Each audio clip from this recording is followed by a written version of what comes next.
Welcome to Stock Dogs Unleashed. Get ready for another episode where we dig deep into ranching life and the world of the working dog. From the ups and downs of handling cattle to training the perfect stock dog, we're sharing the love. We'll be telling some crazy stories, offering tips and tricks, and of course throwing in a little bit of humor along the way. Whether you're working on the ranch or just love hearing about it, there's something here for everyone. So sit back, grab your coffee, and let's get this episode rolling. Welcome to Stock Dogs Unleashed, Travis. Good to be back. So, what have you been doing today? Besides making me drive all the way to Nevada just to freaking give you a podcast. Well, we did a little more dog working. That was pretty fun. Yeah. Got a little pile of dogs down here. And what's this episode number, do you know? I think we're on 27. We are gaining on it. We're just kicking goals. I didn't honestly think we were going to make it past the first one. It's exciting. Yeah, the first one I knew we'd make it past. Yeah, but I never thought we'd make it this far. I'm seeing some support and stuff, and I really do, and I know you do too, appreciate people, emails, comments, all that kind of stuff is a blast. It makes it way funner. It makes it where we can just keep going. Yeah. So, shout out to Jed Rowan. I mean, we couldn't keep doing this podcast without his support. He's actually fast approaching fan number 1. Love that guy. I don't know if he's there yet, but he's approaching it. He actually, talking about Jed, he has won another competition. If you guys want to get out there and stop Jed from... Yeah, for his sake, to compete with him. He's only got one head and one hand, but he's going to start filling his closet with the Stock Dogs Unleashed shirts and hats. I don't know. If he ever sends me his address. Yeah, it'd be cool. So, but yeah, he won. So he knew... Which one did he win? He won the one about... You've called me off guard. Put it on the table. He won the one. Josh Frost. Frost had a dog named Bean, and it was an Idaho Shag. He nailed it. So Josh Frost on Bean, and she's an Idaho Shag. Shout out to Jed. Thanks for tuning in and keeping it rolling. The rumor has it took him 2 hours of watching back through our episodes to find that. What rumor? Yeah, I mean, it could be proven wrong, it could be proven right. I'll just leave it at that. Just making stuff up. Anyways. Come on, Travis. It's the world champion. He's the number one fan. He's almost the number one fan. He's a world champion bull rider. There was a few people that watched the episode. I think that he was just quicker on the draw. Saying Jed pays attention. Mm-hmm. That's all there is to it. Yeah. Talking about people getting involved, and we love it. Holly Boyer sent us a rec video, and this is the first one, and shout out to her for being brave enough to put it out there. I love it. I listened to like the first 15 seconds of it, and I loved it, and I paused it, so this will be your chance's first time listening to it, and mine for the first time listening for the rest of it. So I'm excited about it. Do you want to hear some of this good stuff? Let's do it. I don't hear anything. Oh, you suck at this. Dude, we got technical. Oh, play. I am pressing play. Here we go. Hey guys, this is Holly Boyer up in Oregon. I've been listening a long time and really like what you guys put out there. Thank you. You were asking for some rec stories on the last podcast, and this is one that I won't soon forget. We bought this new dog this spring, brought him home for my daughter to try out in the juniors and use him on the ranch a little bit, and for me to see what I could do with him in the trial ring.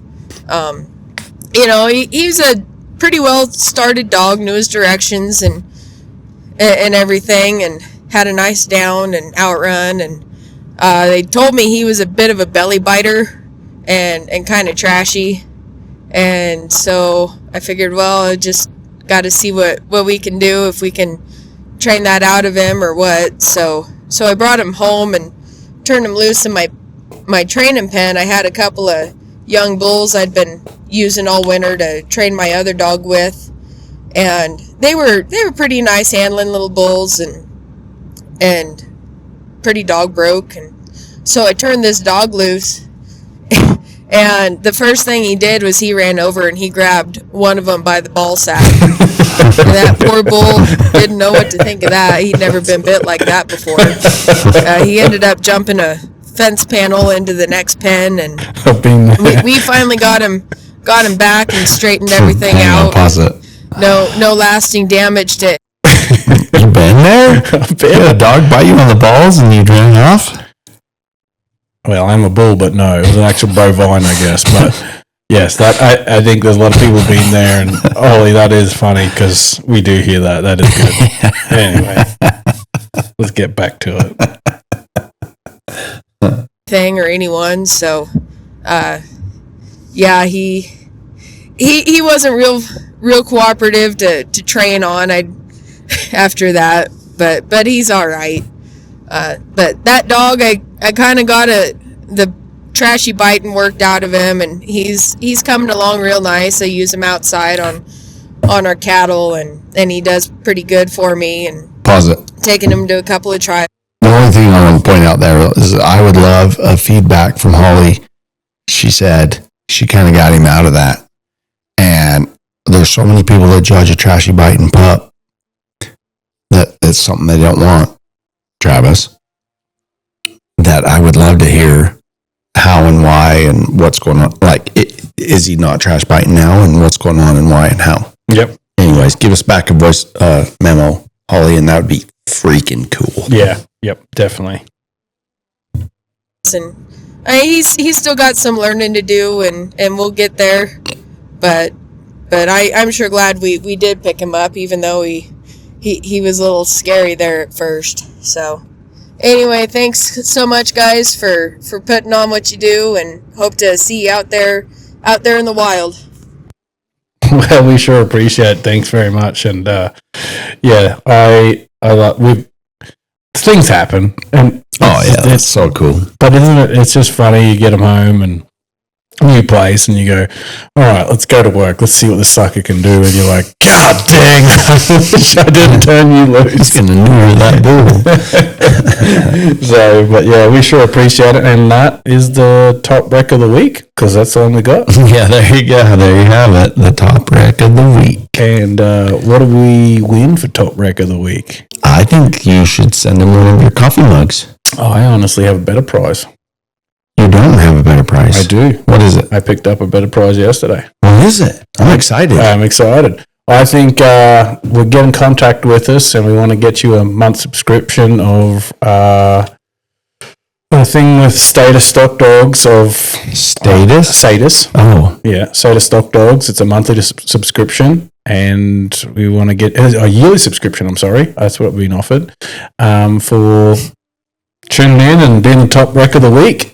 That's awesome. Yeah, so get a hold of us, and we'll get that going, so we can get you that, and you can tune in and see what you figure So what out. is it? What is it? What did she win? So Randall Walker offered up a yearly subscription of 1 year of his training online. So people pay for it, and they go. I've never been around it, so I'm not sure. But You've never signed up and listened to it? I have not. I haven't. I didn't even know it was a thing. What the hell? Yeah, I didn't even know it was a thing. So, Oh, yeah. but he offered it out there for some. Loads of information. I will tell you right now. Loads of information. Loads of examples. Loads of outruns. Starting dogs, finishing dogs. There's like 4 dogs on there that he works all the way through the first 30 days. Loads of information. Very cool. Very freaking cool. Very and it's cool. like, yeah, it's awesome. And It's that- really awesome. And that's the only one we can give. Only one we've got to give away. And because Holly called in, as exciting prizes to win, that we get Wreck of the week. Wreck of the week goes to Holly, and Hell that's what yeah. you get. So we sure appreciate you, and hopefully find information out of that. And there's lots of good stuff by the sounds of it. So I'm excited. So you're going to email her back and let her know that? I'm just telling her on the podcast right now. No. You got to officially let her know. This is official. I know that you're advertising that you let her know, but tell Jamie to email her back and let her know she won and how to carry that out and get it. Okay. Okay. Hell yeah. I can do that. I figured That's best. Pretty clear in the podcast, but What if she misses this podcast, Travis? well, I think Holly's a true fan, and I appreciate it. I think she is too, but what if anything happens in her life that makes her miss this podcast? I guess we're on Spotify. It doesn't go away. But yeah, I'll email just in case. Yeah. I'll That's just- a good if call. it makes Good you- call. We'll talk about it in the board meeting. But yeah, thanks again. And that's awesome. So enjoy that. And I love voice memos, dude. I don't know why people don't do them. Freaking sissies. yeah, I love it. Yep. So yeah, that was neat. Okay, so beyond that, who won? Somebody sent in an email winning. No one, Jed's won. That's it. That's it? Yeah. The The other other one won the other one? the teacup and the toothpick holder is still out there. There's still a hat up for grabs, and everyone knows how much Chance hates giving them away. Yep. So You get say involved. hats, but that wasn't the case. Well, it was if you send in a voice memo, you get a hat. If you send in an email, you get a shirt. Oh, Remember? Yep. So if you voice memo the answer, then you get a hat. Perfect. I'm just giving you stuff away. I know. I don't mind at all. I know. So, no, that was good. But we have been here back in Lamoille, doing a little dog working again, and It's like the third time I've been here since you've been to Utah. fuel's expensive. I know it. Yeah. But no, I'm having fun. We had a little fun today, and I would like to chit chat about some of the dogs we worked today. I hope that that's in the background of your camera, is it? Oh yeah, That's awesome. Tally's back there being a little stranger at my house, and we're Cutest little dingbat there ever was. yeah. Hopefully, there's no kitty fiddlers on here because she's got no pants on. Yeah. Crazy kid. So Anyways, we're pretty safe. So. Yeah. Anyway, no, we're talking about dogs, working them. Which And ones? Which one we've seen today? I'm working a young dog right now that I have really enjoyed. B or Z? Z. Z. Z. As in Z. Xylophone. Yeah. Is it, I think xylophone spelled with an X. Really? Yeah. No shit. Yeah. Oh, I would have hit with definitely like not. That's not my forte right there. a zebra maybe, but xylophone, I think that's an X. What's a zebra? What's a zebra? I know that you. Are you all there? I'm gonna switch this back and forth when I edit it so that you get what he's freaking looking at me like I'm a freaking retard. But everybody in America is going, "What's a zebra?" Horse with stripes, pretty much. Yeah. Live in Africa, That's- run around, eat lion food. You're right. There you go. What do you call them? A zebra. What's the difference? The way you pronounce the E in the word. A zebra. Yeah, I guess so. I mean, it's just funny. I mean, well, the funniest part was the look on your face when I asked what a zebra was. Yeah, but considering, like, you don't know how to spell xylophone, and then Yeah, I that's say a word. Is you're that like, really true? Yeah, I'm pretty sure. Look it up. Xylophone is a X. Let me look it up right now. Just sorry, hold on. That sounds. Hey Siri, how do you bonkers. spell xylophone? Oh hell yeah! We got Jamie going on now. XYLOFPHONE. I can't even read. Xylophone. Huh? Yeah. I was pretty sure I was right. Anyway, moving on. My wife is going to be so embarrassed. This time, this once Again. Again. Yeah. Yeah. Anyway, getting back to the dogs. Now I'm working a young dog. Z. Yep. And so I could probably call him Zed, but I call him Z. I've been enjoying working him. He's a lot of fun. He's a Did you raise him? No, I did not. He's a friend of ours, dogs, and I've been playing around with him, and he's been pretty fun to work. He's not that strong, but got a lot of want to get around and work. He will bite, but it's not his first agenda. And gosh dang, he's been easy. But I run into a frustration because I have used him on stuff. He takes a minute. If you got time, he's great. But if you don't have time, he's not. Takes a minute to do what? Get everything moving. Pick up his livestock. He'll get them going, especially anything that's been around a dog before. He's great. Like they're going to respect him, and he's awesome. So easy. It's such an easy dog, but if you've got anything that's fresh, that's not dog broke, it's going to take you a minute. And if you're trying to clean out a pen, not the dog. If you want to send him over the hill, he's the dog with minimal training. Because I've done that with him. And we've talked about this in the last episodes. Like I was just going to use him, and because I knew he wasn't going to get hurt, and I knew he had kind of the feel, and he had a down and a little bit of direction and stuff like that. He's just something I needed at the time, but I'm started really buckling down on him, and I've really enjoyed it. And we talk about dogs that aren't as strong or have the power to get things moving, and the dogs that don't. And I have him, and he's been a pleasure to be around. But so, how does that correlate? I mean, give me your opinion. Dogs that are strong and have that willpower to take a kick and keep working, or confront a charging dog or cow and not back down and all that jazz. How does that correlate through their training? Well, the reality for me is I think that I was able to take him earlier and use him because he's not causing wrecks and he's just out there doing his job like a good dog. And he's an exceptional one of them, I think. He's an exceptional softer dog.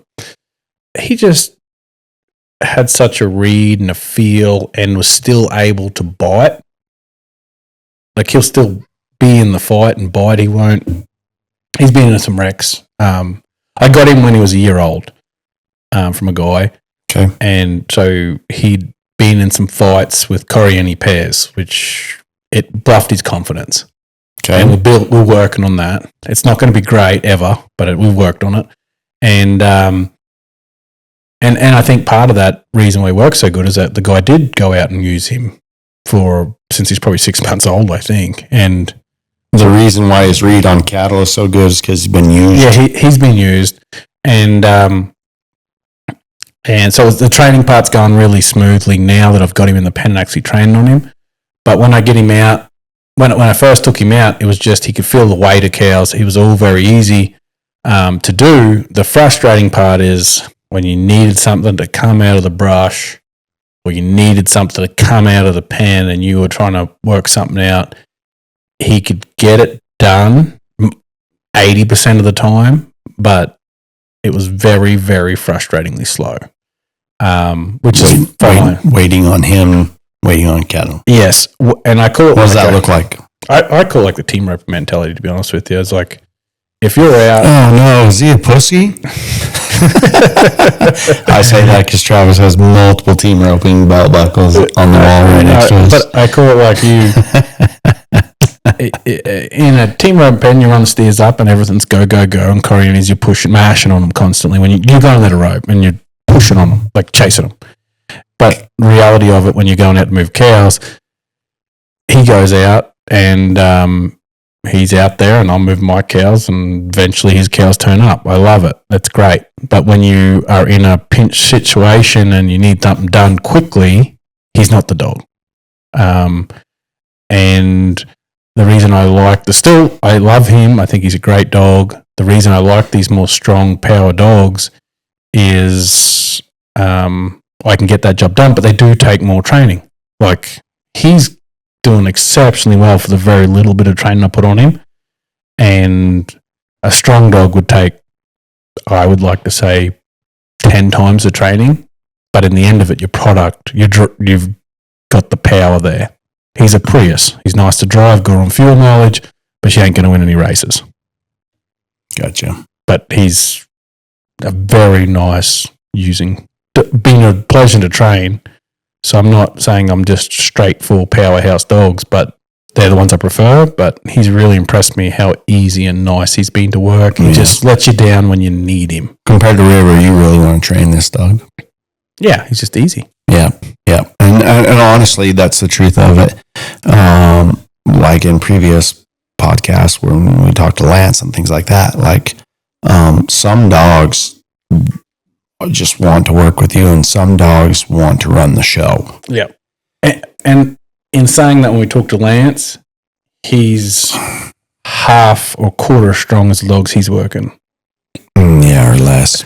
Yeah, he's less. He doesn't have. No, I'm not saying Lance's dogs are weak. So if that's what you're going. No. I mean, but just to give people that haven't listened to the episode, they're not soft dogs. They've got bite and they've got a good mind. He's got a good mind. He's just got a soft bite as well. Yep. He's just a softer dog. Patient, very polite dog. Yeah, very polite. Yeah, very polite. That's a good and he doesn't upset cows, and he waits and he presents himself, and he gives the cow the option to go the other way.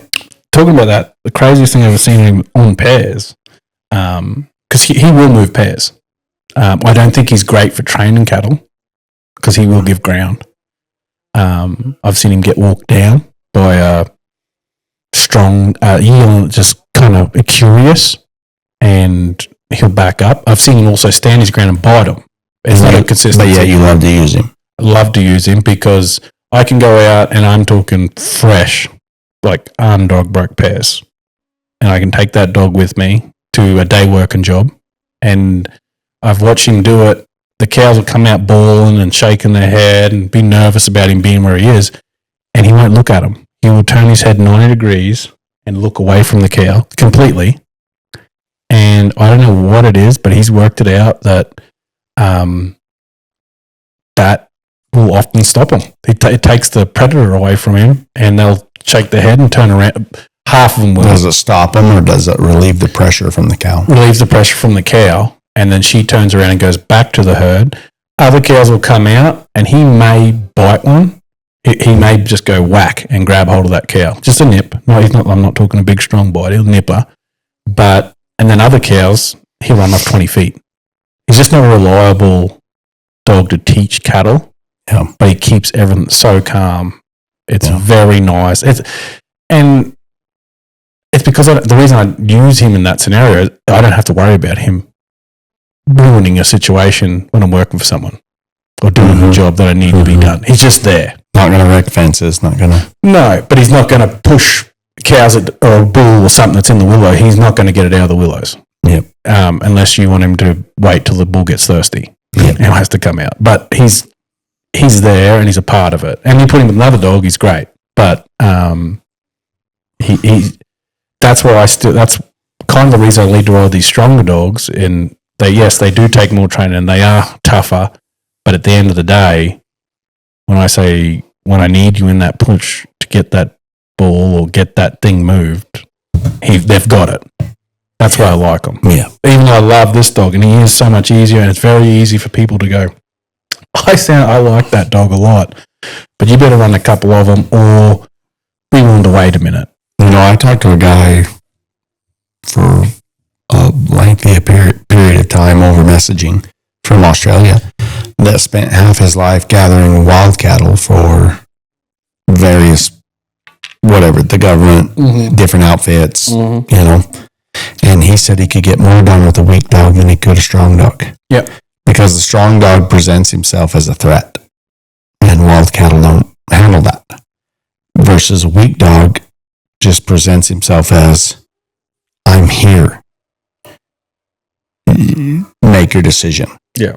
And if there's enough space, the cow's like, well, I'm not just going to run over there 50 yards to take this dog out. How about I meander the other way?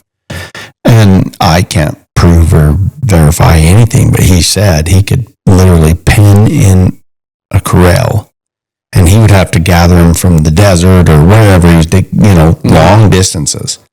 And he would send out a dog that would stay off the cow 100 yards. And obviously it was a waiting game, but he said he could pen more wild cattle with a weak dog than a strong dog. Now, shoot me in the foot. I ain't doing that. I'm waiting. And that's a downfall to the stockmanship of the cattle, maybe. But I would rather teach a strong dog to wait I'm with you. than try to get a weak dog to bring a bull out of the willows. Yeah. And I think Screw that nonsense. But the point I'm getting at is to each their own.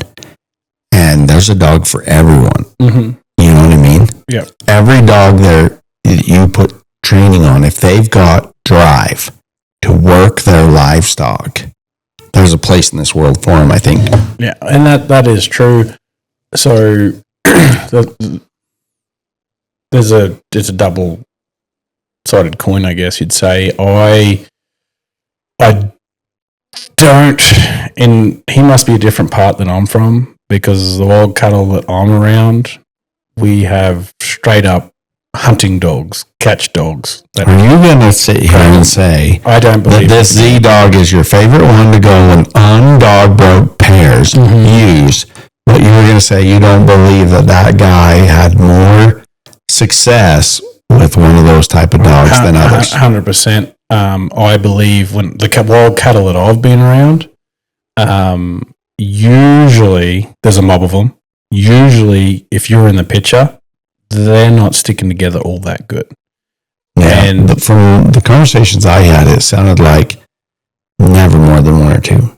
Okay. Like they're just random strays out in the whatever. I don't know. And that's all cool and good, but if you're doing it for a living and your job is to go catch one or two wild bulls, which is usually 30 maybe, you're out there and you need to, you might spend all day catching one, but I guess the other guy that catches 30 in a day, which is a lot, and that's a really good day. So the guy that catches 30 in a day is using what for dogs? So quite often, sometimes you've done this before. You used to catch wild cattle on our place. Okay, and you might not have. We never used dogs for it. We didn't. Well, for frick's sake, that doesn't help the scenario we're talking about. I know, but we just didn't use them. We had four-wheelers, helicopters. Still has nothing to do with the scenario we're talking about. But wild cattle and how they act, I don't think he's going to be able to bring them in, because if you send your dog out and it's in thick bush, it's, one, you can't see them. Two, they'll lay down for a helicopter floating right on top of them. And if they lay down and they don't want to get up and your dog is weak and doesn't move them, who they care? They don't care about the helicopter. They'll lay down, no matter how the dog presents himself, they'll lay down unless they get bit? I don't know. I haven't seen it. I haven't seen a weak dog do it. You don't know. I haven't seen a weak dog do it, but I've seen catch dogs catch cattle, and then you go in and pull them down and tie them up. I've never seen. You're arguing with me when you say you don't know. Yeah, I know that wild cattle can smell the corral. They're not coming in. It would shock me if he could do it, and shock me if he can do it with one. Well, because I can tell you right now, I'm not advocating for this guy saying that you're wrong. He's right. I will say it shocked me too with his stories. I just don't believe. I shouldn't say I don't believe it. I just have a hard time. Why does Z work better on pairs then? Because the cattle aren't wild. If they're not dog broke, they're not wild. Dogs. They're not wild. They know how to stick together as a group. They've been handled by a human before, and they understand what moving is. Okay, so on that note, when I present a dog to cows, whether they're dog broke or not dog broke, you're not presenting that dog to 500 head. There's 500 head there, but there's 10 that are looking at it. Well, when you have the group together, isn't there like 30 at the back? I just said 10. Okay. Is what I assume. Uh-huh. There's 10 looking at the dog. Uh-huh. And then they make a choice and don't make a choice. And you know what I mean? They make a choice. They've been educated though. No. Well, you've gathered them before. A person on a horse. You're just saying you've just gone out. I'm saying and never cattle. seen people before. Yeah. Well, we're talking about on dog broke cattle. Mm-hmm. I don't care if you have 500 head. When you present a dog to them, you're not looking at 500 head is what I'm getting at. You're looking at 10, 20, 25, 22, Travis. Yep. It's the dog that you're looking at some. Mm-hmm. And those cows make a choice. Right. And I don't know. I haven't been around wild cattle. I guarantee they're flightier. I guarantee they're snottier. I guarantee they are more likely to defend themselves. But also, I'm just saying, I'm just talking about this to talk about it because it's a good subject. Say it's a wolf that presents himself at a distance. Do elk pick up and choose let's get out of this area? Mm-hmm. Or they're just like, stuff it in your rear, come and bite me, wolf. I think that the elk is like my safety net is these trees over here, and that's the direction I'm going. For sure. And if For sure. your dog is weak and doesn't do anything, they're going to make it to their safety net. 100%. And if a wild cow goes, my safety net's over here, and you're trying to push me this way, and you're not doing anything to me, Yeah. I'm not going that way. I could see that. And I They think, just stay in their little safety yeah, zone. I agree. There's wolf. I think that the stuff I've read in wolves, yeah, there's, and that's why in a But probably Group of maybe with the puppies. wolves, they come in and put enough pressure on them to make them leave their safety zone. if he does it, another one will. Yeah. Yeah. And give him a little nip and Yeah. kind of guide them. But there's dogs that, and that's the difference, is that they're going to go one way, but Maybe a weak dog harasses them until they decide to choose to leave. maybe so. But one out, it's pretty hard to believe because there's flight and then he's just going to start fighting. And a weak dog, once he starts fighting, what is he going to do? There's what? What did you say? There's one out? Fight and flight. And then you said there's one out? Yeah, one out. You said he's gathering one or two wild cows. Yeah, I don't. Yeah.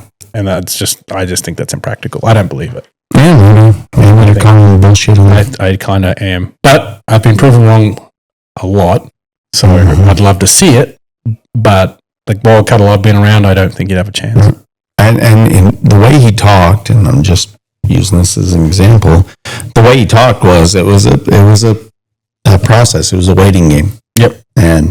And he just basically put pressure on one side of the cow and let the cow choose to go another direction. Yeah. Well, I know if in Australia, if you were like, I'm coming to catch wild cattle, and you come home like, how many did you catch today? And you said one, you wouldn't be working there the next day. And if he's got sense. abundance of it, if there's only 10 out there, it's like, oh yeah, but they're hard to find. But if you go out and you only catch one, you're not probably going to come back. Okay, well, I'm going to message that guy back and tell him he's a retard. Tell him to send a video, and I'd appreciate I'll that. tell him Travis Balch says you're full of shit and stop using weak dogs even though he does. That's just the thing. I'm not saying I use them. I just say, Oh, you are saying you use them. I appreciate him. I've got a spot. You use them, He's a nice dog. Nice dog. so you use them. But he's just not my preferred dog. I didn't say he was your preferred. You use them. Yeah, I use any dog. I'll just use whatever. But I'm thinking my preferred dog 100%. is 100%. what I'm looking for. But they are harder to train, and people out there that'll The soft dog? the harder to train? The hard dogs are harder to train. The sort of harder biting dogs, more driven, are tougher to train. But I think at the end of it, you get a better product. Yeah, I believe that. In saying that, though, it's hard to get that good product where you can trust them, send them over the hill.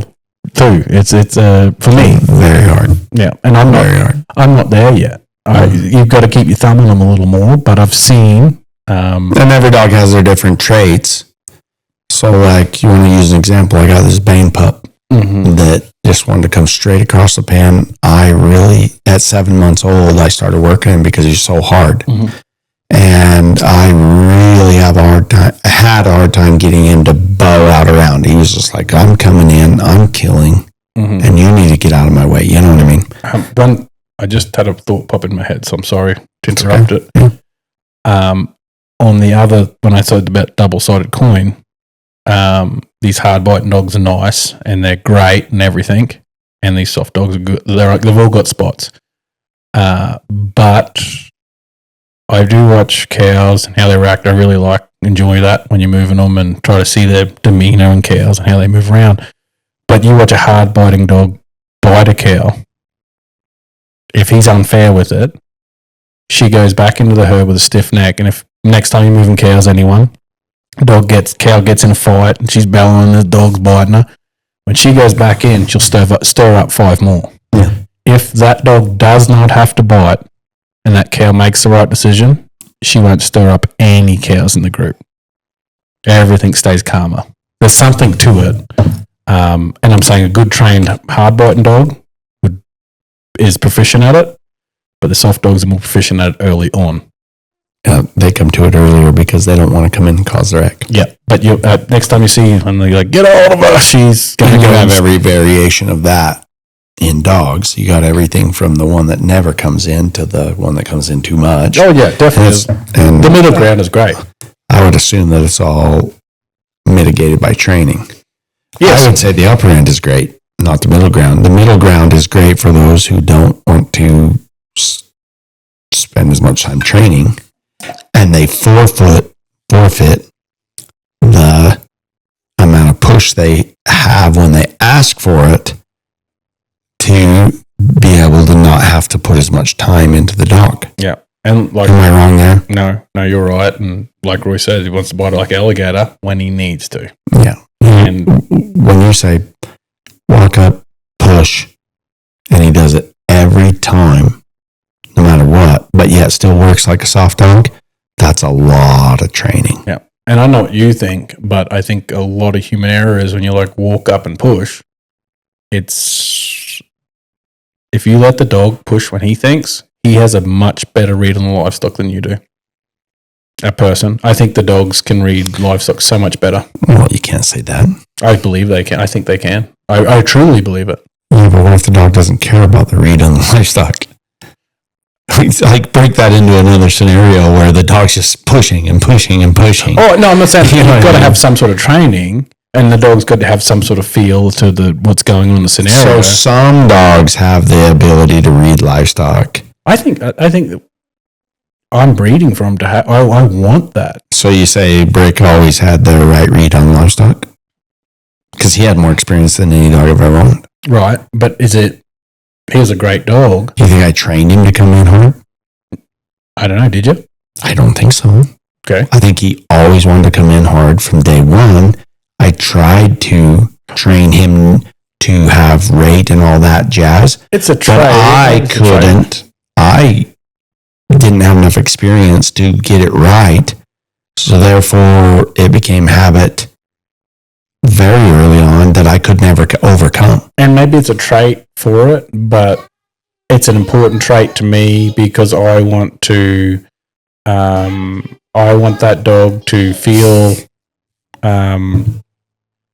that I want that dog to feel to understand, have a bit of a read on the cows. I think that's strictly important. And maybe you're right. Maybe some dogs don't have it, like a bulldozer. Maybe most Brick was a dogs bulldozer. don't have it. I think that's not true. I think they okay, do. here's what I'll tell you right now. Good one. Brick had a better read on cattle than I did, but it doesn't mean he cared. Yeah. Well, Right? maybe so. You want to look at it that way. You're right. You're right, as in the dog has a better read on cattle than we do, but that doesn't mean they care. Well, I think the bite was probably more important to him. Yeah, well, 100%. So I guess I blame you for that then in your training. Why? You didn't make that the bite was second because he wasn't biting when he needs to. He was biting because he wanted to. Okay, so that's not true. When I worked him, he wouldn't bite too much. Well, you stopping him? Huh? Were you Well, stop- yeah. Well, I'm talking about when you send him and you don't see him. That's I his natural traits coming into fact, and his natural read he didn't give two shits. Okay. And I guess I want that read. Well, yeah, I we do. want it. Of course we want it. But that's what I'm saying. You're saying that dogs always have a better read on cattle than we do. Maybe, but it doesn't mean they care more than we do. No, but I'm looking Because there's the wolf, and then there's the poodle. Like, I'm the wolf, you're the poodle. And that makes no sense, but whatever. But I want my dog to read cattle. If I walk him around, Right. I want him to watch the scenario and go. And some dogs have it exceptional. We've seen. You want him to read it, and you want him to have the right frame of mind as far as you want him to think. And I think as a trainer, it's our job to have them set up for the right frame of mind. Oh, yeah, 100%. So With Brick, I was standing there. I didn't have to say anything. because he's right, He wasn't as pushy. yeah, But if I left him to his own devices, he's like, hell yeah. I mean, Let's and, get these things and loaded. that's the problem with the stronger dogs. Yeah. And it's a Way thing. more work. Way more beat your head against the rock. And- Freaking, If that's truly the case, that you're like, yeah, these strong dogs are great, but you got to be watching them all the time. No one's really Okay, in the land's so- going to want one. I will say this. I think if their foundation is put on correctly, you can change their habit. I think you educate them I to think do you it. can change their habit Because, because that's what training is habits created out of repetition. right, Now, Brick had way too many repetition of being himself because I let him because I was trying to learn all these different techniques and just trying to find a foundation that even worked to help me control him. And and then that was his foundation. so And essentially, then I he just put Band-Aids on for years and years and years. So if I was close enough, he dang sure knew what he should be doing. Brings back my statement. The training you did, knowing what you know now, he'd act different because you understand a lot more than you did then. Yeah. So I think you would have set him up as a... But I'll bet you $1 million, no matter what, when he got tired and he was over the hill for me and I was nowhere in sight, is that would all wear off and he'd go back to his traits anyways. Right. And he would cause havoc. Maybe, yeah. And Maybe me. Don't maybe me. That's a hard case. You're freaking... Yeah, don't maybe me. I think you're bullshitting. I Why? really do. Because You think that dog, even though he's tired, is going to stick with his training? No one's going to want this hard-biting dog if they have to tell him what to do all goddamn day. That's true. And so That's why most hard-biting dogs are shunned. Yes, but they have to be... How am I? No, you said you think I'm wrong. Why? I guess I think you're wrong because when I slim around the back of a cow's, yeah, she might do it every now and again, but she didn't have good stock sense. She'd drop them. She'd drop a couple cows. She didn't have a herding sense to keep everything together, but when she was behind them, bringing them, it wasn't bite. I'm not raising essentially, sorry for the heeler guys, but a blue heeler, I'm not doing that. If you get around there, use your freaking head, dude. Does she have a heel bite? She does. Okay. She got it, and not straight away. She never used to, but it was over time of teaching. But she had a heel bite. But she could have run up and grabbed the nose too. I want them to have a little bit of sense. You've got to have common sense. Of why would you want them? In a true work fashion, they've got to be able to do it. And if they can't, you don't want them. I don't. So your training is what made her better. And you think if you sent her over the hill and she was tired and doing her own thing, she'd still do the same thing? I think I could blind fetch her and she'd bring me the cows. Her herding Brick will still bring the cows. We're talking about rate. Yeah, right. Which can be taught. It is taught. Educated. And that's why I go back to, if you can't teach these hard-biting dogs, and I think you can, yes. I've seen it, if you can't teach them to do that, why have them? I love them, but if you can't send that dog and you have to if you have to see that dog every time you tell him what to do, there's no point. What I'm getting at is, at some point, they get tired and their mental capacity falls. So then they rely on their natural traits again. Right. We've had this discussion 2 or 3 times. Yeah. You don't think they fall back to their natural traits, or you think they always, no matter what, they're going to fall back to their foundation? If you train them correctly, I truly think that this is how, and you do your repetitions, which is early on, that's their foundation. Yeah, their foundation. They fall back to what they taught. They do not fall back to just being wild animals. So all the training, why are you worried about the nose-biting dog? I'm not worried about a nose-biting dog. You want one? Yeah, I want one. Why? Because I want their first instinct is to stop something. Why, when you can train it? Because I want that first instinct to stop them. That's what I want them to do. So it's easy for me. I understand that it's easy and you want easy. Mm-hmm. But why are you worried about it then? If you can train that dog to go to the nose, no matter what, and they will always fall back on your training, no matter the situation, then why are you worried about it? I want that dog. Other than to make it easy on yourself. You're just nitpicking. No, you know where you're just nitpicking right now. No, you just got to make an ass out of me. You know exactly what I'm saying, and you know exactly what I'm saying. You put a dog that has a heel bite. Same discussion on nose biting dogs, right? But I don't care if I send my tired dog around cows. He's just up like, I'm so tired, I'm just going to be a prick and start jerking on him. He's not going to do that because he's tired. He's like, I got to get this job done. It isn't to do with necessarily just tired. It is tired, but it's a long day. He hasn't seen you in an hour and a half. He's going to fall back to traits because you're nowhere in. I don't want like that. I don't want like that. If I can't have him out of my sight at the end of the day, you don't prefer it. But that's what I'm saying. I don't want it. Okay, but does it happen? You're saying that it doesn't happen if you train them correctly. That's what you're saying to me. I don't think if you could do. There's always. I don't care You can have the best dog. That's what training you're world, saying sure. to me is that if you train him to go to the nose, it doesn't happen. I guess I'm hiring the percentages, you jackass. Yeah, you're I'm saying what hiring you the prefer, but percentages. what you're actually saying on the microphone is that it doesn't happen. Okay. I guess I'd rather 80% that it didn't happen. There's a 20% chance it can happen. I 100% it doesn't happen. That's what I would want, But I can accept 20%. but it happens. Yeah, it could happen 20% of the time, 30% of the time. That's what I'm saying. But I'm saying if it's happening, if you send your dog over the hill and you can't see it, it's I can't happening wait till 80% of the time, then what's the point? There's Right. no point having it. Exactly. And you're saying when we go around what and I'm saying is whip that bites on, it's not the thing. it happens when they fall back to their natural traits, they forget their training.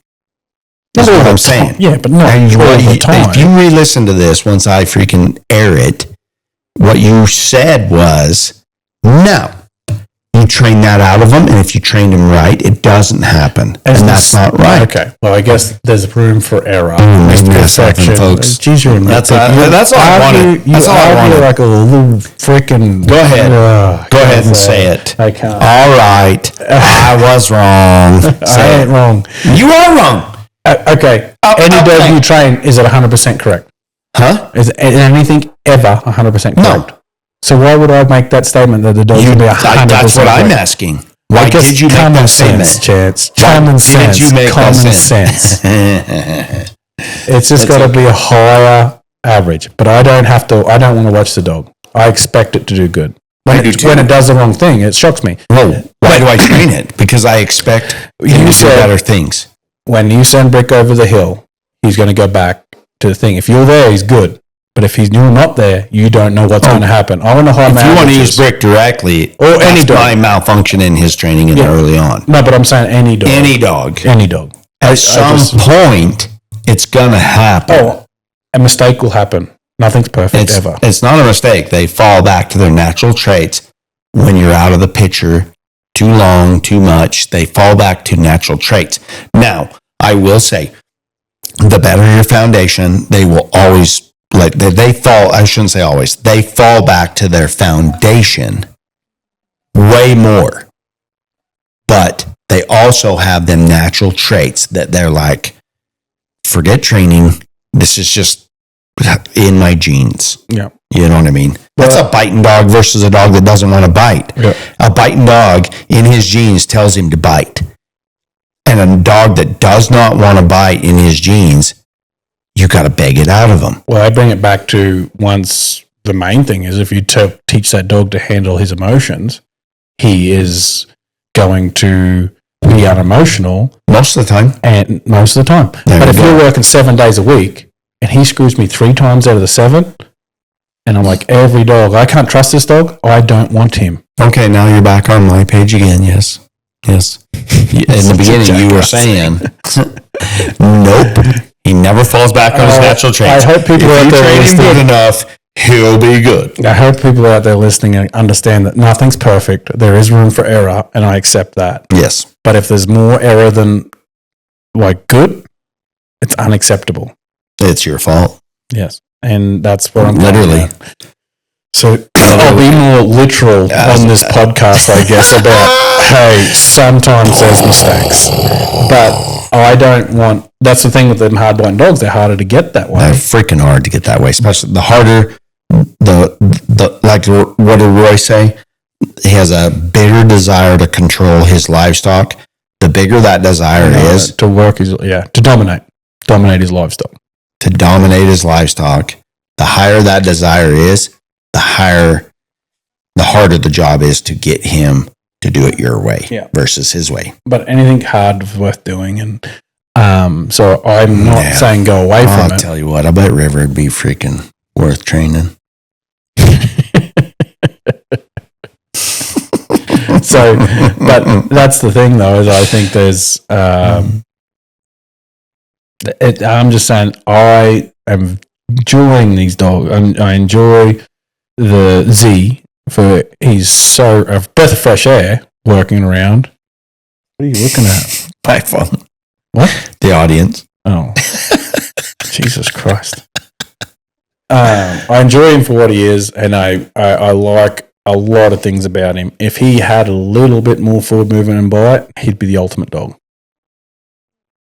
He'd be perfect. And I'd love I it. don't like that. Why not? I don't agree. Why not? Sometimes I think people got to be sick and tired of hearing this bicker. Because you say a little bit more bite. Yep. And I think he's a weak pile of nonsense. I've seen him bite a cow coming out of a pair and bite on the nose and turn it back.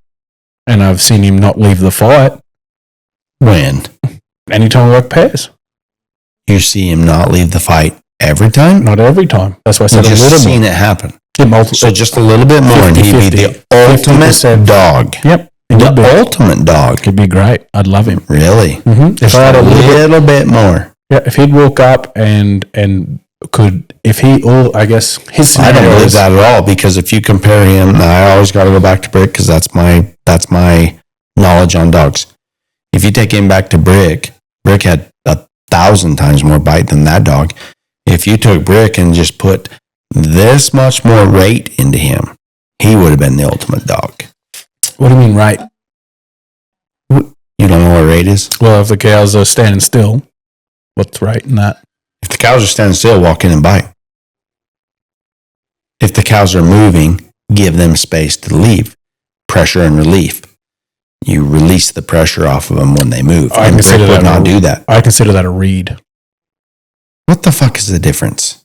Well, I figure like I a feel like rate. you're arguing to argue No, at this point. If you're rating, What is rate, if your Travis? horse is running down and What's it rate? rates off, it stays at a certain distance. That's a rate. Exactly. And How do if you get that distance from the beginning? you're checking the horse, Okay, the dog checks himself, right? right? That's rate. Right. And I think that Brick there's didn't have rate. And then there's another one. There's the other type of dogs that come in and they've got a read, because, and usually they're softer, like Z, for example. They come in, they don't want to crash in because they're scared of the confrontation. We agree on that. Oh, very much. And so they sit there and they're like, and they have like a little read on the scenario. They got a little bit of thought, like if I get in there, I'm going to get hooked. And it seems to, I think there's a read, and What's the difference between read and rate? I consider when the cattle are coming towards you, your dog rates off and keeps the cattle walking. Wait. When they come towards you, what do you mean by towards Send your dog out in a fetch. He gets around there. Cattle start coming towards you. Okay. Yep. Okay. And the Away dog- from the dog. Yep. And the cattle are walking towards you. If the dog rates off, he stays back enough to keep them off from a trot. That's rate. Yep. And then What's read? a read is like when they're coming in. I guess I see the similarity what you're saying. You asked me what rate was. What's read? I think a read is understanding what the cow's thinking and knowing what it needs. Okay, well, anyways, back to my story on that doesn't have anything to do with this. I was like, if you gave Brick a little bit more rate Okay. per your definition of rate, Okay. then you have the ultimate dog. And Z has a minuscule amount of bite that Brick did. Yeah, huge. Yep. Agree with that. You know what I mean? Like, no, freaking, the ultimate dog will go get the bull out of the willows. That's what I said. That's not a little bit more bite than Z has. That's a lot more bite than Z has. You're very literal this episode. Come on, man. Okay. I wish Come he had- on, man. I You're wish talking he- about one of the weakest dogs I'm not 40%. insulting Z, but he's one of the weakest dogs I've ever seen you run. And you're like, if he had just a touch more bite, 40% more bite.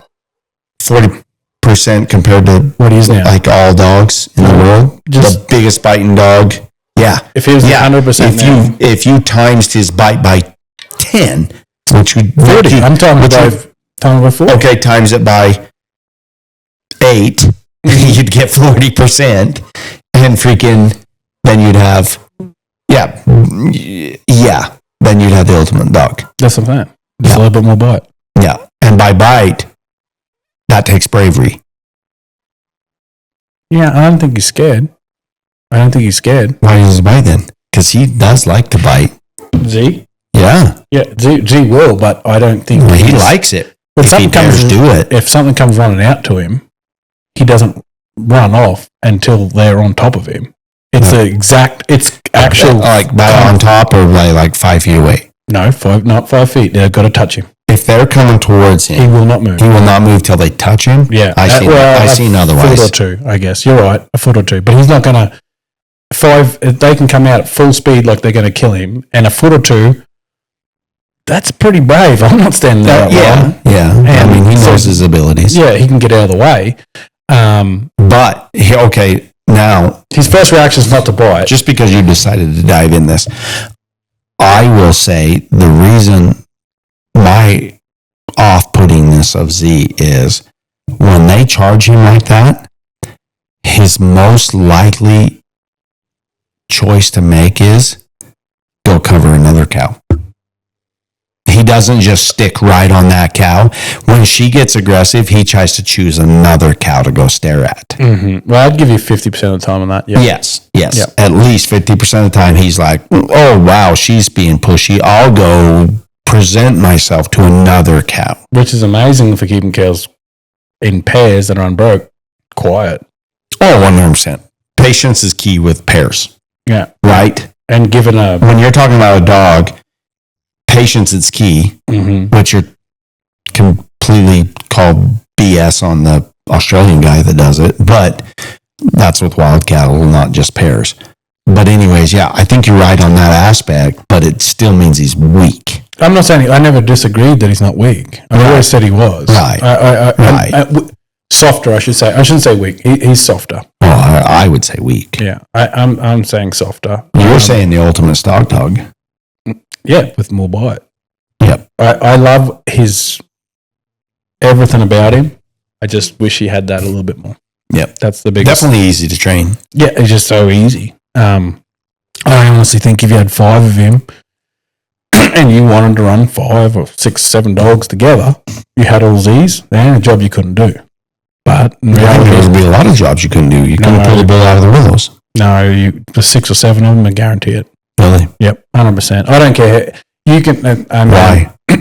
Because of pack mentality, and I've seen it growing up. Softer dogs, you put them in there, they all get together. One of them's going to step up and give that thing. I know it's going to happen. So you'd rather feed 10 dogs versus 1? If you had that, If you had what? if you had 6 or 7 of them, there's not a job you couldn't do. That's what I'm saying. You'd rather feed 6 or 7, 8 dogs versus I 1. feed Z because I really enjoy him, but I have other ones that are stronger, of course, that I prefer. But if you were out there and you had 6 or 7 of them just because you had them, they're not pieces of shit. They're great. Oh, no, 100%. They're a great team. There's a dog for everyone. Or a team. And I'm a big believer in teams. And some You like running more than one dog at a time? I think that if you have, I don't think you can go and gather 20,000 acres with one dog. And if anyone says that, I think they're lying. Sometimes I think you don't follow the Rick Cox method at all. No, it's 100%. Roy's he'll run one dog and then he'll put that one up and run another one. That's the 100%. country's too big. You can't do it. I don't care who you are. 100% run a dog gets cannot tired do and then put it up and run one other dog. That's not what you're saying. No, that's what I'm saying. One dog, I'm a team. That's a team. People call him back and put him behind the horse all the time. If you can go out and send a dog out to do a job, when you put a horse to a cart, you've got a horse or you have a team that all work together. No. That's what a team is. You go out to If you gather have a football cows. team, you don't send one player out on the field at a time. If you go out to gather cows and you have 6 dogs and there's cows over to your right and you say, Sam, go right. And he goes over there and works them and he's having trouble. And you say, Julie, go over there and help him. And then they're over there working. That's a 2 team. dogs. That's a team. That's true. But if you've got a team of dogs behind you and then they're getting tired, you call them back and then you send 2 over there. And if you need to send all 6 of them over there to do That's it, a team. you can. But you That can is not pulling one dog out at a time. When they get tired, putting it back, getting one more dog out. And That's then 100%. That's not a team. But I guess how is it not a team? Because it takes the whole team to do a job. You can't do the one job with a dog. Dog. Every dog is doing their job That's by a part of- themselves, not a team. Yeah, but you can't take a dog to go gather 20,000 acres by itself.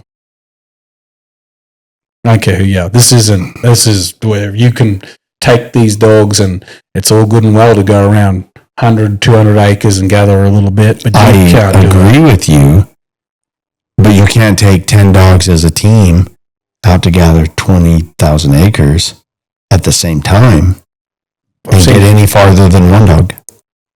What do you mean? If they're all working, okay, this is really hard because there's a lot of scenarios, but if they're all working at the same equivalence and trying as hard as the other dog is, they all wear out at the same time. 100%, but what scenario does that ever happen? I don't know. I don't work teams. Yep. So in my mind, when one dog's working and the other dogs are taking it easy, it's like a basketball team. When there's one guy stepping around. Does that happen a lot? What? Where you take 10 dogs out and one only works and the other 9 wait their turn? There'll be 3 over here and there'll be 3 over there. And there'll be 2 That sounds like those are all working at the same time. At the same, if you work them at the same level, they're all going to get tired at the same time. Like you said, 20. There's 10 cows looking at them, and these 3 take care of them 10. The other 3 stay over to you 100 yards over to your left. Taking care of those 20. But they're not fighting. These 3 are here in a fight. Them cows turn around and they're working. They're just The moment they take a break, these ones fight. It's the same work. They're all going to tire at the same time. But that's just how it's been done forever, of cows going and working. If you have a group of dogs there, the dogs don't have to work as hard because they don't have to do it all themselves. He doesn't have I don't to even cover. know why we got off on this tangent. Now I'm trying to remember what this even came about. But, I don't know either. But The team is, what I'm saying is a team when they're all improvement. working at the same time, and one dog at a time is not a team. And if you're working all your dogs at the same time, yeah, they can take breaks and others That's a team. fill up in the slack. That is a team. Yep. But you're still not going to gather 20,000 acres at that rate because they're all going to be tired when you get 5,000 acres cleared. I guess there's some dogs that are working and some dogs aren't. I guess but not 10 are going to move 1 cow. I guess. Unless they're in the willows and they're like Z. Yep. And then if there's 10 there, they'll get it out. Yep. Guaranteed. Yep. And I appreciate a good team. I love a good, solid, strong dog by himself. But there's a certain physical element that you just can't push them anymore. It's unfair. They just wear out, exhaust themselves. They can't do it. 100%. So you my preferred is I put that dog up and get the next one out. Yeah, but when you're on a horse and you're out there and you're 2 hours from the truck, it ain't going to happen. All right. So let's break off on this tangent. I got this daydream in my head. Okay. I so badly want to get a mule and teach him to follow me. Okay. And he's pulling a dog cart. You know how you can tell a dog, load up, and then they're out of the fight. They're out of the game. They're done. You load up, you're loaded up. Brick, come here. All right, Brick, go load up. Archie, come here. All right, Archie, load up. Bane, come here. I so want to teach a donkey to follow me with a cart of dogs. That would be the coolest Facebook trick I've ever seen. Fuck yeah. That would be so, I gotta do it. That'd be so cool. Why won't it work? Oh, it would be the best thing on down on your meadows and stuff like that. But In the rough country, I mean, honestly, think about it though. I know there's rough country you can't take a cart, right? In any. But is it in calling distance of you? Is it? I mean, even doable at all? Because there's a lot of most of the time, and I know those guys that do. I mean, everybody's country is different, right? But 99% of the places that I go, there's a 2-track somewhere, and I'm usually trying to get the cows to the 2-track, or it's brush country that the mule could just pull the cart over the brush country. What sort of mule have you got? What kind of sagebrush you got? Just like 3 feet tall and kind of thick? Yeah. She got 2-foot tall tires and getting her, bud. How did the freaking pioneers come from Missouri to here? Yeah, they were out walking and following, making sure, they had a bit of trouble. It'd take you 10 hours. It'd take a while. But I like the idea. I think it's awesome. And if you could set it up on a 2-track and you have I'm just thinking of only worst case scenarios, and I'm thinking that 80% of the time it would work great. I can think of 10% of the time it'd work. Shut up. You don't even work in the mountains or brush anymore. And I'm saying, 10% of the time. Literally 98% of the time of the work you do, it would work amazing. But when? 98% of the time. Not a chance. I don't know what work you think I'm doing. What work are you doing? Everything I do is in the sagebrush. Why wouldn't a cart be able to roll through the sagebrush behind a freaking mule? I just don't think it would. Why? I want to see it. No, literally, like, think this out. Tell me why. If the cart's not tall enough? No. The mule's not strong enough? It takes one wheel to get hung up on a good sagebrush, and the mule stopped. Oh, shut up. And then you're going to ride back What a and piece then of shit. back your mule up, and then be No. like, what are you going to do? 90% of sagebrush, I can grab it and rip it out. You're in a fairyland. You're in a fairyland. Drunk. You're drunk, my friend. I would think that's the best thing ever. I think that would be such a cool trick. And then, like, if you could, if you had a 2-track, I will show you, my friend. I hope you do. That would be so super freaking cool. It would. I could see a mule with a pack saddle, and you could put your dogs on the side of it. I know you said that, but It'd be really hard. it'd be really hard. It'd be really hard to keep the dogs on it, too. I just don't think you could pull a cart. I really don't. I think you live in a dreamland. And folks, Have you please, seen them bulls where they hook up the guy that's the rodeo act, and he's got the bull, and the cart is like a gooseneck, and it hooks up. They put a cinch on the bull's back, and so the bull can turn and face the cart and literally charge the cart. If you could get something like that with a breast collar hooked up to the mule, so that he's got perfect maneuver abilities. Yeah. No, I haven't worked with mules. I'm just daydreaming. Yeah, you are. Damn you for crushing my dreams. You are. Do you know a mule will wait its whole life to kick you once? I would actually, I'd prefer a donkey. Yeah, they're way cuter. about as stubborn as you sticking to this fucking dreamland you live in. But, that would be freaking rank. It'd be so cool. If you could pull it off, I would be like, I know that guy. Yep. But my skepticism is no chance in hell. Yep. I still bet like 98% of the jobs you do, Buckaroo, it would work. I don't honestly know where you're talking about. You've seen the meadows, but you've never seen the Nevada's covered in sagebrush and hills. You're not going to get it done. One creek crossing would stop you for good. Creek crossing? Yeah. Why couldn't you cross a creek with a cart?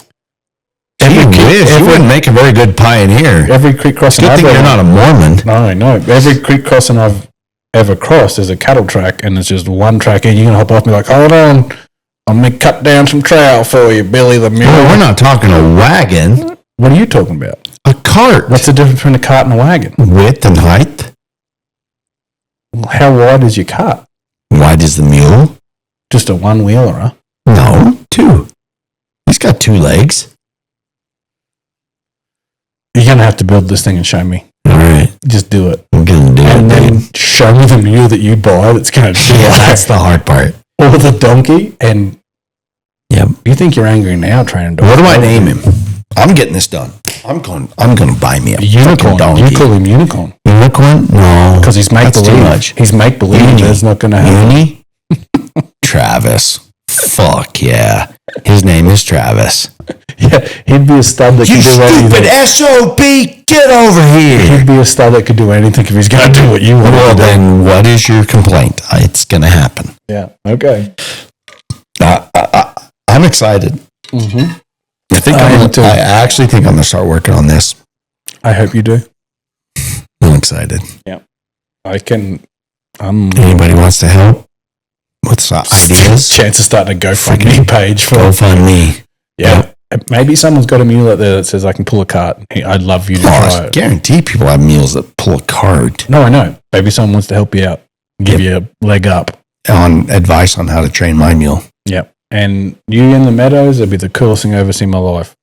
Even in the meadow, it'd be badass. Oh, I think it'd be fun for training dogs. You just wait. Great. But you get up into any kind of... All you need is an axle. You just need your axle up about 3 feet. Oh, you've towed a few mules, have you? No. So what do you freaking know how high your axle is? Sagebrush. I'm talking about sagebrush. What does the mule have to do with the freaking axle? You're acting like you know all the ins and outs engineering of a mule. No, I'm saying like, yeah, you can't go in 6 foot tall sagebrush, but you go in like regular sagebrush. My 4-wheeler will run over it, right? Yeah, I've done it. What's the clearance on a four-wheeler? What's the horsepower of a four-wheeler? That's true. So you give it a little more clearance and you give it donkey power. And have you ever ridden up a sagebrush hill with a four-wheeler and seen it? What happens when you roll one and why you roll one? Why would you roll a cart that's attached to a mule? Why would you roll a four-wheeler when you hit a brush and you're going uphill and it turns and then you roll downhill? The wheel comes off the ground. Yeah, but it would happen to the unit. Yeah, no, I think understand. about it. Yeah, I'm not Like, using my head. it's attached to the mule. It's 8 feet long. It's not going to roll. Yeah. Have you done? You know what happens when you tip over a cart full of dogs that's 3 feet tall? All your dogs fall 3 feet to the ground. What happens to your mule? The cart? No, the mule. He just goes, it's all right, pal. He just starts dragging a cart on the side of its side. At a high rate of speed. You don't have enough Why? cart left. I don't know. I don't own stupid mules, bud. Oh, you don't know any mules. I've actually flipped a fair few mules and had You a look. flipped the mule itself? Yeah, oh yeah. Why would you flip the mule? Because riding up The on the cart mountain- makes it flip? No, I've never dumb enough to put a cart to one. Okay, then you don't know what you're talking about. I put a pack saddle on one, and I know it That's gets kind of different. sketch. I think That's different. I think it's easier. No, Okay, I don't agree. all right. I've You're done. from Australia. You don't know. I did pack a fair bit in the mountains, and I'm not talking about pack saddles. I'm I'm talking about carts. You ever see the Indians pulling the little poles on the back of the horses, and they got They did it. Yep. Anyway, you can take a mule. So whenever you see two mules pulling a wagon, and you're like, "Yep, if that wagon tips over, them mules are gonna tip over too." when have you seen a mule packing a wagon? Two mules packing a wagon. Oh my God! Google it. No, I'm just saying. Google When it. have you seen it? I know it's out there. When? I've seen it. Like When? 1,000 parades.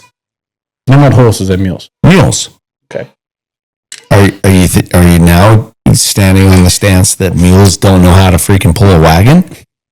No, I know they know pull a wagon. Okay, well, what's the difference between a wagon and a cart? Except for the cart is lighter. Is it? I don't know the difference between carts and wagons. I'm not an expert in carts and wagons. Now you're just being a dipshit. I don't know. I'm no such Go ahead, folks. Unfollow us. I don't blame you. I don't blame you. Anyway, what that really varied. I'm going to be rank as shit with my mule pack dogs. Oh, people pay I'm me going to to show see you it. some shit, bro. Yeah, I'm excited to see it. But I am getting back to like 45 minutes ago. But you talking about Bane. Oh, Lord. What about him?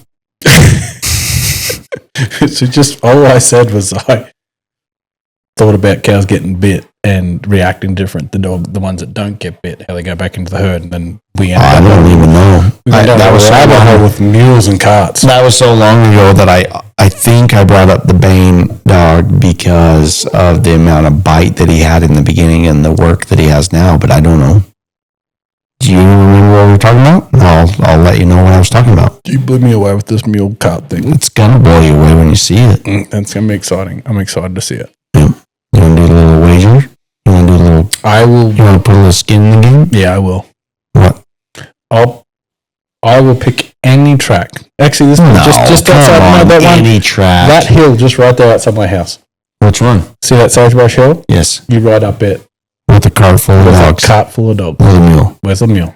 So I got to trek all the way to Nevada with all my gear and everything to do it. Actually, any hill with the amount of sage, just that little 2-3 foot sagebrush, and Got it.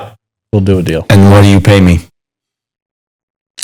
Well, I don't know what the wager is, but I'd probably bet you $500. Betting's easy if there's no skin in the I game. bet you $500 you can't make it from the bottom to the top, and the tallest sagebrush will be 3 feet. Okay. $500. Yep. Deal. I bet you $500 I can. How long do you want to make this thing go out for? Well, it's going to be a process. I got to get a mule. I got to train it to pull a cart. I have to train it to follow me. Mm-hmm. I have to build the cart. I have to invent this thing. Honestly, you'll be dead before you even train the mule. Oh, hell no. You're looking at a year and a half. Okay. You heard it here, folks. I'm going to revolutionize the freaking buckaroo industry, bud.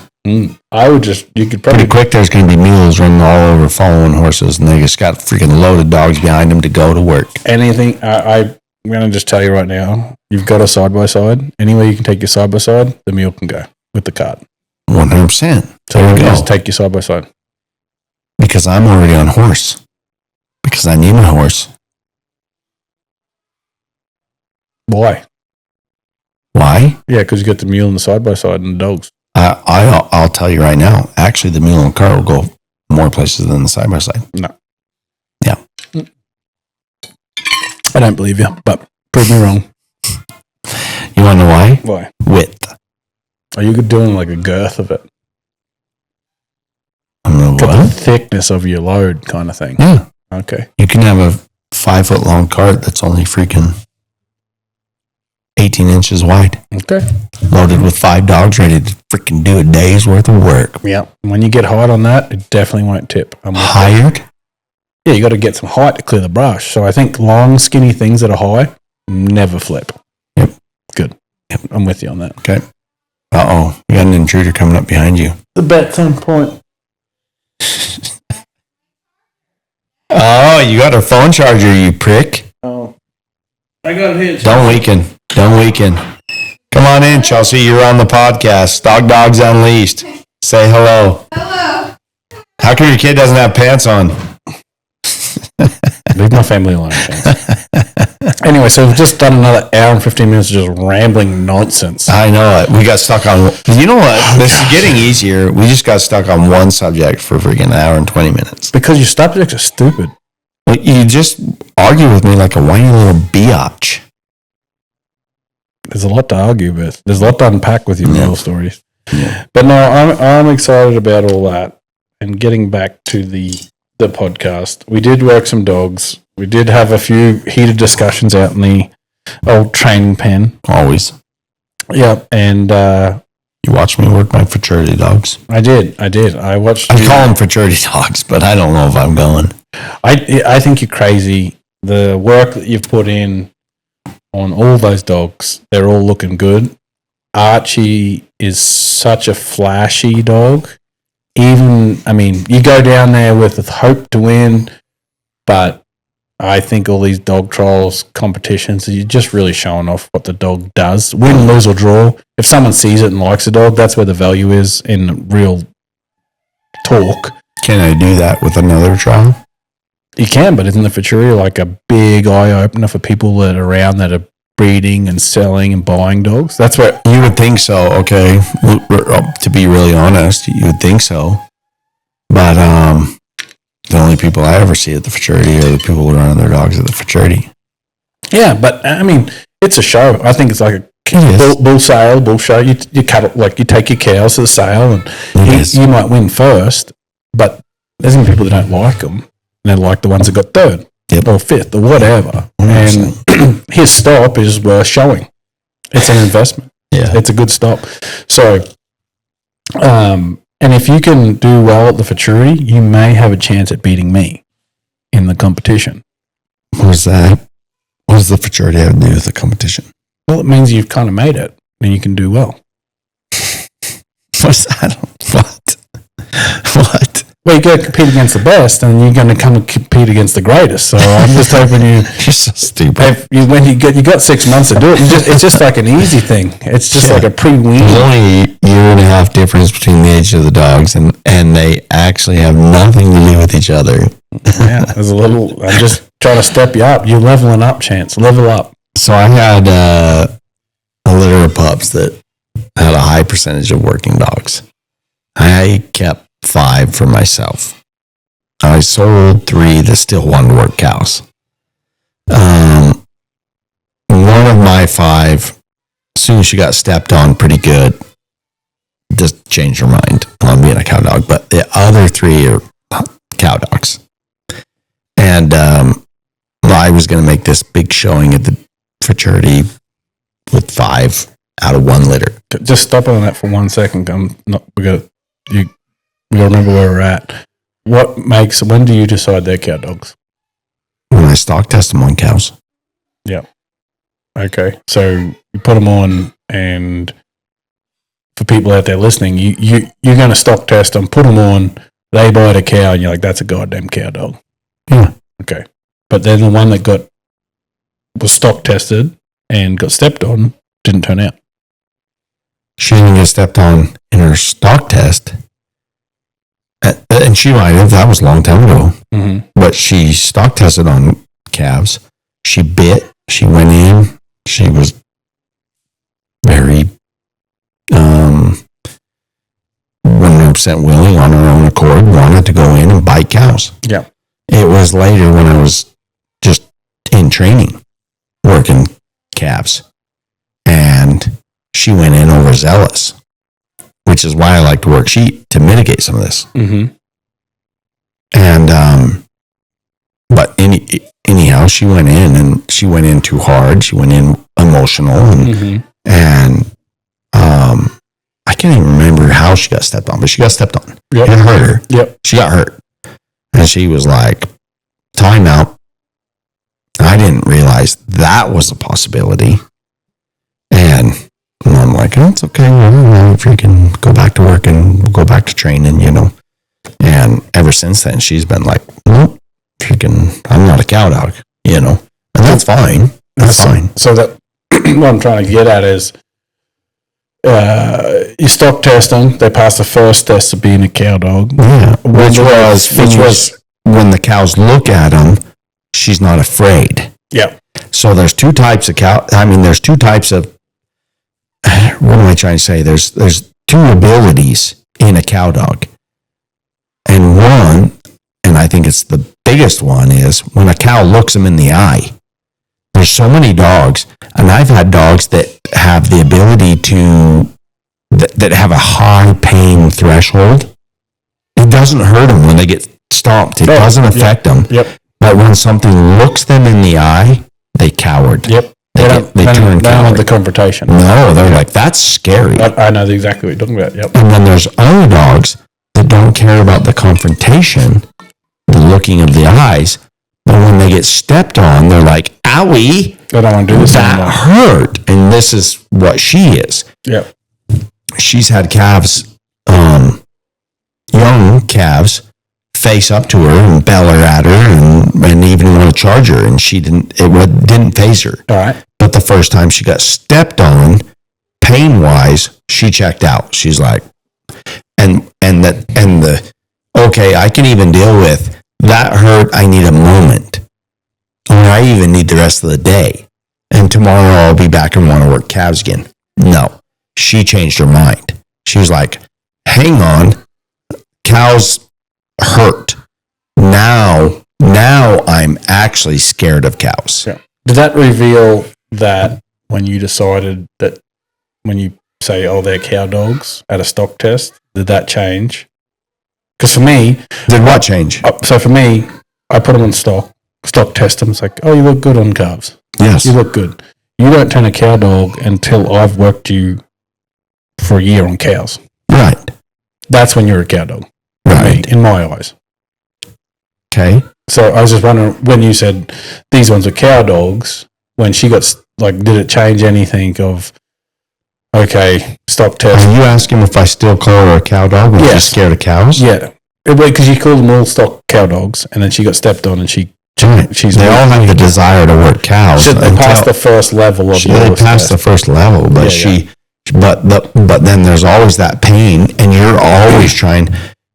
I don't care if they've got the highest pain tolerance in the world. I'm trying to protect them because just because you don't care about pain doesn't mean your bone ain't going to break. Yeah. I don't want that to happen. Me neither. No, I'm with you. So you're always trying to mitigate that. She got stepped on and checked out. And I'm like, okay, I get it. That hurt. I let her work around a little bit, work the pain out a little bit, and kind of flow around and then put her up. No, she's done working cows. She don't want to work cows no more. Well, that's the same thing as like, well, I guess what I'm getting at, I believe it, and I know you believe it too. Someone comes to buy a dog from you, and you say, this is a cow dog. It's been through that process, and that thing's going to work cows. Okay, so I'll tell you right now, if somebody wants to come, it all depends on the age bracket, but I highly discourage people buying puppies from me. No. I don't like it. Yep. Because I want them to know what they're buying. Yep. Now, you don't know what you're buying until they're 2.5 years old and trained. Right. Right? Right. Okay, so, but who's going to, not everybody can afford the 2.5-year-old dog that I have trained. Right. So, the most people want 6-month to a year-old dog, or at least that's what I try to get them to buy, especially if they want to train their own. You know what I mean? If you buy a 6-month-old dog, or I really don't like to test them on calves at 6 months old. I like to wait till they're 10 months old. Yep, I'm with you on that completely. And that's when I prefer them to buy them. And even older for me. But if they want to buy them at 6 months old, okay, they're on my big ram sheep and they're biting and they're holding their ground and they're doing their deal. Mm-hmm. And that's the best they can look at that age. Mm-hmm. And I'm not pushing them past that point. So that's the dog you're buying. Yep. If you want to buy a 1-year-old dog, they've seen cows and they want to bite, and I can tell you their pain tolerance if they got hurt by accident. Mm-hmm. I can't tell you their pain tolerance if they was able to go in and bite and not get hurt. Mm-hmm. And I tell you, that's the dog you're buying.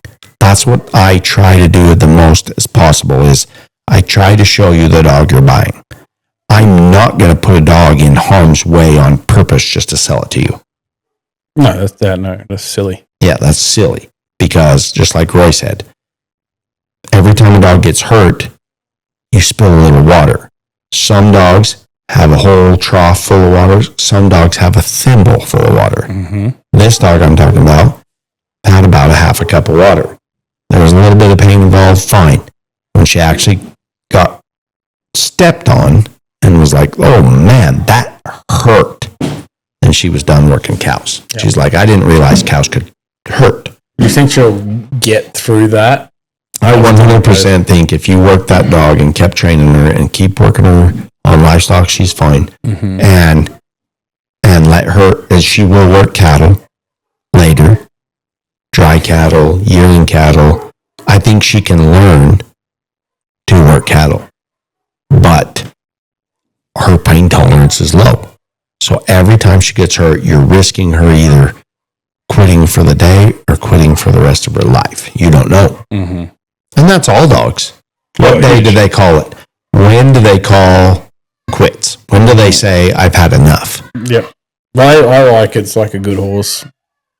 Like you said, they're more expensive, but you want something that's been there, done that. Mm-hmm. You're going to get an old dog and you're like, how's he been? It's like, well, I've moved my pairs around. I've done everything. Before? Yeah. Has he been hurt before? Oh, yeah. That's just part of it. It's something that I try to avoid, but they're out there in the elements doing it. They're in the real fight, and it's like he's stood the test of time to do it. Yeah. And I can guarantee that one. That's what I'm trying to get. Like, that's what you were trying to buy? No, well, that's where I'm at. I want to say, yeah, that's a goddamn cat. Like, that's a cow dog. Yeah. I need to see it do cow dog things. Yeah. And other than that, it's like he's passed all the tests. But there's a certain amount of, thus far. I want this dog to attach to me too. So, I mean, Attached to you, what do you mean? the younger they are, the more they get attached to you. Right. Oh, yeah, I know. I see why people want to get puppies and stuff, but when someone wants to buy... So there's a little bit of ground there that you're like, oh, I'm going to trade this for trade that. You know what I mean? I'm going to, I'll take a 6-month-old dog, but I want the strongest looking one I can get. Or I'm going to take a year-old dog, but I want the strongest one I can get. Yeah. You know, there's just a wishy-washy ground there that you have to decide what you want and try as hard as you can to get the dog you're looking for. But they're never proven until they're 3 years old and doing work. Mm-hmm. And if I have a dog that's freaking doing everything I expect, and they're 3 years old, and they're trained, and they're handling what I expect them to handle, you better bring a $30,000 check or more. Yeah, he's a cow dog. That's a freaking dog. Yep. You know? Mm-hmm. But, Judas, who can afford that besides the elite? They're getting into it, but no, I think that there is a lot of value in them, and when people finally look into it, spend the money. Do it. Let's Or don't, Oh, whatever. Yeah. Do you want to talk more about Anything? I've run out of stuff to say. Nah, I haven't, but we've been 2 hours and I got to pee so bad it's insane. All right. Well, we'll catch you on the next one. All right, later. I have to delete a bit of that. You can catch all our episodes of Stock Dogs Unleashed on Spotify, Apple Podcasts, and YouTube. Don't miss an episode. Hit that follow button. Without you guys showing your support, we can't keep growing. So join us every week for insights, laughs, and all things ranch life. But seriously, hit that follow button.